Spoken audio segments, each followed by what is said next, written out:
Bonjour à tous, bienvenue dans cette nouvelle vidéo du challenge 30 jours pour une prise de parole réussie.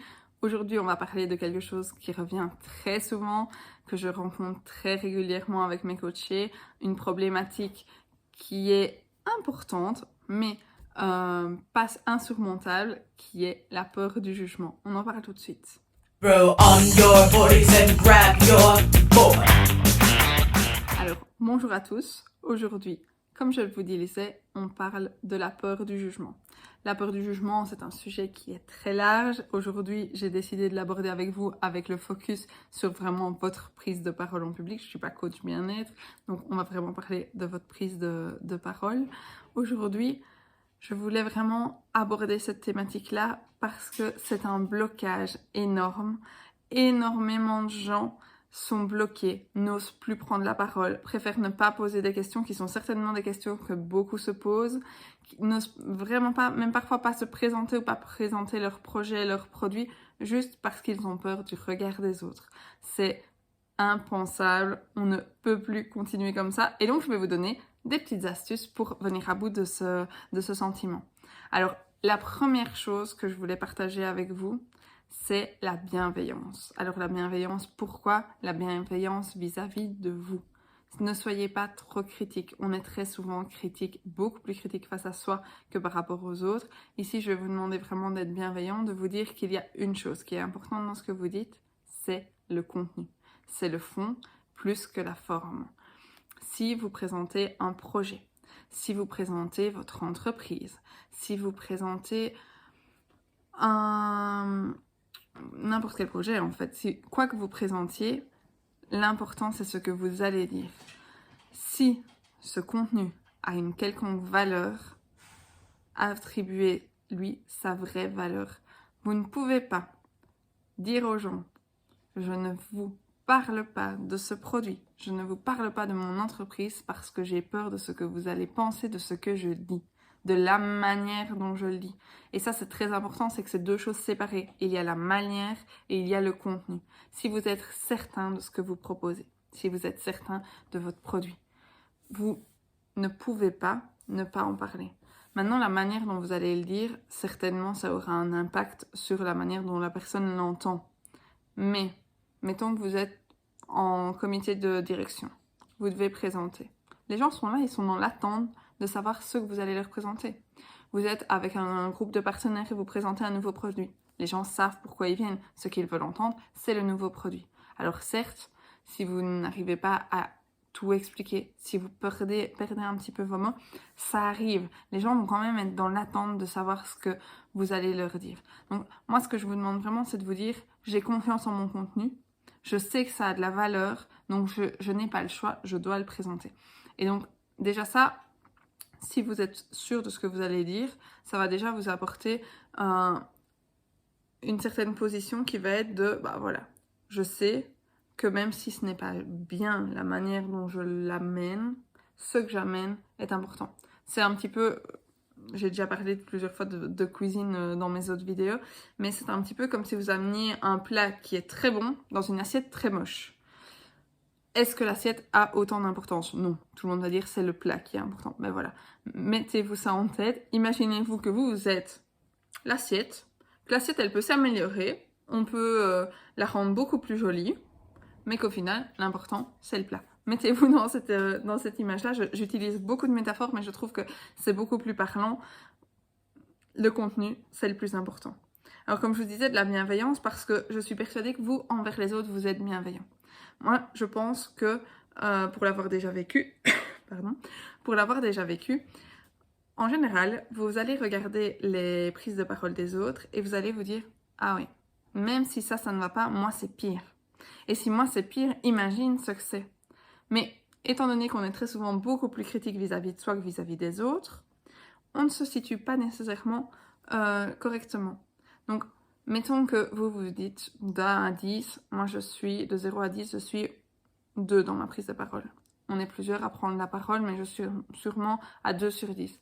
Moi, ce que je vous invite à faire, c'est de regarder dans les personnes qui ont pris la parole, quelqu'un qui vous paraît plutôt bienveillant et qui soit a une très très bonne prise de parole, soit vous vous dites il est quand même plus ou moins comme moi, et vous allez le trouver, vous lui dites voilà, moi je suis pas très à l'aise avec la prise de parole, mais t'en penses quoi de ce que j'ai dit? En toute honnêteté et en toute sincérité, qu'est-ce que tu en penses? N'hésite pas à me dire si tu as trouvé ça vraiment nul, si tu as trouvé ça bien, moyen, et me dire ce que toi tu améliorerais. Et très très très souvent, vous allez vous rendre compte que où vous pensiez être à 1, 2, vous êtes certainement à 4, 5, 5, 6. Mais l'autocritique fait qu'on se voit toujours moins bien que les autres. Et pensez aussi que dans ce genre de cadre, si vous êtes à plusieurs à parler, très souvent vous écoutez quand même ce que les autres disent et vous ne vous dites pas « Oh, celui-là, il a vraiment fait une présentation qui est nulle. Franchement, il ne gère pas du tout ce qu'il dit. » Non. Parce que vous allez avoir par exemple un directeur, vous n'allez pas remettre ça en question, son statut de directeur parce que peut-être il a lu ses notes. Non. Il est là parce qu'il est arrivé là et il a toute sa légitimité. Donc, faites preuve de l'indulgence que vous avez envers les autres, envers vous-même, et vous verrez que vous allez avoir un sentiment quand même beaucoup plus zen, vous allez être beaucoup plus posé pour vos prises de parole, et c'est nécessaire pour avoir une prise de parole qui soit posée, pour avoir une prise de parole qui soit fluide, il faut avoir un minimum de confiance. Donc l'indulgence, c'est très très important. Et alors le dernier point que je voulais vraiment vous partager aujourd'hui, c'est soyez dans des contenus, en tout cas au départ. Après, vous pourrez vous exercer. C'est un exercice que j'aime beaucoup faire, donc on peut en parler. N'hésitez pas en commentaire à venir en discuter. Mais essayez d'abord d'être avec du contenu dans lequel vous avez foi. Je vous explique, je vous donne un exemple. J'ai donné une interview il n'y a pas longtemps sur un projet qui n'était pas mon projet. Un projet pour lequel je ne suis pas du tout impliquée, pour lequel je n'ai pas vraiment souhaité m'impliquer, et un projet qui ne me parle absolument pas. Voilà. J'étais là pour présenter le projet, il fallait bien faire l'interview. L'interview a duré 2 minutes. Pendant cette interview, j'ai oublié de donner des infos. Et quand j'écoute l'interview, malgré le fait que tout le monde me dise « Oui, on t'a entendu, c'est chouette », moi, je ne suis pas du tout satisfaite de mon interview. Pourquoi? Parce que le fait de ne pas être satisfait vient... En fait, pour schématiser, quand vous êtes vraiment persuadé de quelque chose, vous utilisez un vocabulaire spécifique. Vous utilisez un faciès spécifique sans vous en rendre compte, et vous avez un aura qui est différent. Ici, moi, je vous parle de quelque chose je suis persuadée de ce que je vous dis, j'ai envie de vous aider, ben voilà. Vous voyez que je souris, vous voyez mes yeux qui sont différents de si je vous parle de quelque chose qui ne me plaît pas. Et je vais utiliser un vocabulaire qui va être plutôt un vocabulaire engageant, qui va être un vocabulaire assez spécifique à ce que je veux vous dire. Par contre, si je suis pas du tout persuadée, même si je voulais vous faire des phrases à rallonge et vous tenir 10 minutes, je ne saurais pas, parce qu'à un moment donné, le cerveau, et ça c'est, on ne peut rien y faire, le cerveau veut raccourcir. C'est pas gai, c'est pas agréable, on raccourcit. Et donc, le fait de vous dire, je vais présenter quelque chose qui ne me plaît pas, que je ne gère pas, pour lequel je ne ressens pas quelque chose d'intéressant, va d'office vous mettre dans une position qui sera pas bonne, va vous mettre dans une position qui sera négative. Alors, en tant que personnes qui ne sont pas à l'aise avec la prise de parole en public, je vous recommande d'essayer de prendre la parole surtout et presque uniquement au départ sur des sujets qui vous tiennent à cœur, sur des sujets pour lesquels vous êtes impliqué, des sujets qui vous intéressent. Et si vous êtes amené à parler de sujets qui de base ne vous intéressent pas, amenez-vous ce challenge de vous dire « Il faut que je trouve quelque chose qui m'intéresse dans ce sujet pour pouvoir en parler. » Parce que sinon, ça va se ressentir et vous n'allez pas avoir d'interaction avec les gens parce que vous allez vous fermer.